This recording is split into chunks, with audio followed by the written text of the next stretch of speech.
Hi YouTube, happy Samhain, Halloween, All Saints Day. For those of you new to the Lucifer series, I'm Neil Fox, and I am Wiccan, non-literalist Wiccan. My thoughts on the goddess are expressed in Lucifer on Solaris. It's a recent video I've done, part of a new thread I'll be keeping with, where it's more of a dialogue than a monologue.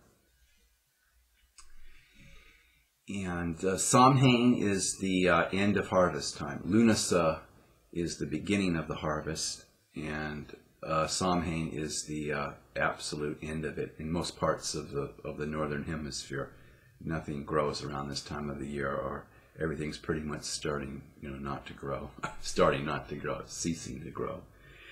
And I grew some tomatoes this summer. And I'm in sunny California, so one of those plants is still going strong, but the other two, died of old age. And tomatoes get smaller and smaller. And Samhain is the beginning of the darker months, just means simply that the nights are longer as we approach the winter solstice. Okay. And it's also a time for Wiccans to commemorate those who've died this year. My condolences to Bibi, who lost a parent, and that was a while back, but that was, I believe it was this year. And Wiccans also commemorate pets who've died. And my mom had a cat named Trouble, a big black tomcat, lazy old tomcat. And he earned his name in more ways than one.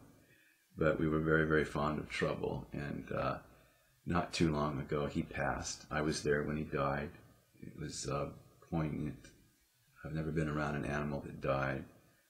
I was very firm on not wanting to take him in to put him to sleep. He'd been losing weight for months, and there was something radically wrong with him. My mom spent hundreds of dollars trying to figure out what might be wrong with him, but he was old, and there was whatever it was very serious. They couldn't find anything. They wanted more tests, and I'd just be more money. So, you just try to keep him comfortable. I was house sitting on his last night on Earth. I picked him up to take him out to the service porch where we have a blanket for him. That's where he sleeps. And there's a cat box and everything. And I didn't normally have to pick Trouble up. He just followed me on out to the service porch. He knows the drill, And but he was so weak. I picked him up. I held him close. He was purring. He purred all the time, and his purr was very faint, but he was still purring. So last night on Earth, he was still purring faintly. And it was, that'll always be with me. And then I opened the door for him. Always gave him the choice whether he wants to go outside or stay in the service porch. There's a kitty door, but if I'd been thinking, he was too weak to get through that kitty door. So if I was putting him out at night, he wasn't going to come back in. And he chose to go out. So, I probably shouldn't have let him go out. The next day, I spent the night there because I was house sitting, and I opened the door for him to come on in. And he could barely get up the porch. He was wobbly. He'd been wobbly for a few days there. He wouldn't eat. He went and laid down, and I noticed that he's just staring, unblinkingly. Did not even blink. He just staring. I just knew this was near the end, and I put my hand in front of his face, and his eyes wouldn't follow the movement of my hand. He'd get up every now and then, try to get more comfortable. There was just something wrong. I got him a saucer of water. He was very thirsty, and then he started to moan. Never heard him moan like that before. And it was bad, but it was only bad for 15 minutes. And if you'd taken him into the vet, that would have been a 20-minute drive, and he hates being in that box, and he's scared. Cats are scared when they go to the vet. And it would have just really added to his suffering, and he was going to die anyway. He had trouble breathing. He was moaning. I touched him, and he didn't want to be touched. So I finally just felt that he wanted to be alone. Maybe he didn't, but that was my feeling of it. And I just left him. And I was doing something in the other room for my mom. That's why I was part of the reason I was there. I heard him moaning a little while, maybe just for a minute longer, and it stopped. I thought, well, maybe he got comfortable and he could breathe a little better and he's sleeping. I didn't want to disturb him. So I just got busy, and I thought, you know, this noise probably is bothering him. So I went to check on him, and he was laying there, and I thought, you know, he might be dead. And, but I couldn't be sure, and if I didn't want to wake him if he'd finally gotten to sleep. And so I went back to my business, and 20 minutes later I came out. My mom came home. She was due to come home, and she was home from where she was. And I said, I don't know if he's sleeping or if he's dead. Finally, I turned on the light because it was kind of dark in that corner where he'd ended up.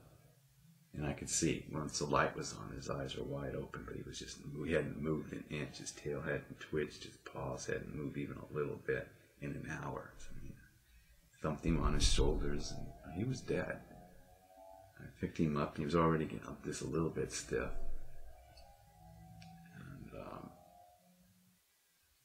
but I've been around dead human bodies. I was with my grandfather, not when he died, but after he was dead. I saw his body, and it was all yellowish and drained, and I touched it, and I was glad I did before they paint the face up and everything for the coffin. It's horrible. I want to be cremated when I go. I never want to be painted up like that. It's horrible. A really, really very bad feeling about that. But with trouble, with humans, it's like a discarded piece of clothing. That body is not the person you're going to miss, or that you loved or you care about. It's just not them. And without whatever made that body alive, that essence vacant from that body, it's just this empty shell. You don't have that same feeling that it's them. But with trouble, I couldn't disassociate the feeling that I was holding trouble and now he was going to decompose. Okay? That I was holding trouble himself. And of course it wasn't trouble anymore. It was dead. It was an empty shell. But I didn't have that feeling because I think we're kind of conditioned to think, well, people have souls and animals don't. We're just conditioned to think that. And some part of my brain is thinking, he no longer exists. And where I'm at with it is some essence survives death in humans. And so it survives that in animals, insects, plants, fish, whatever. There's an essence. Maybe a very impersonal essence. Beyond personality, beyond the ego, eternally forgetful, but still an essence. I didn't have that feeling with trouble. I had this feeling he's drained and gone and dead. Holding him, he's dead. He's going to rot. And I couldn't look at his vacant eyes very closely. Put him in a box in the garage before, I'm getting busy doing other things and trying to figure out what I'm going to do with him. And we agreed I'd take him down to county where they would dispose of the remains for $10.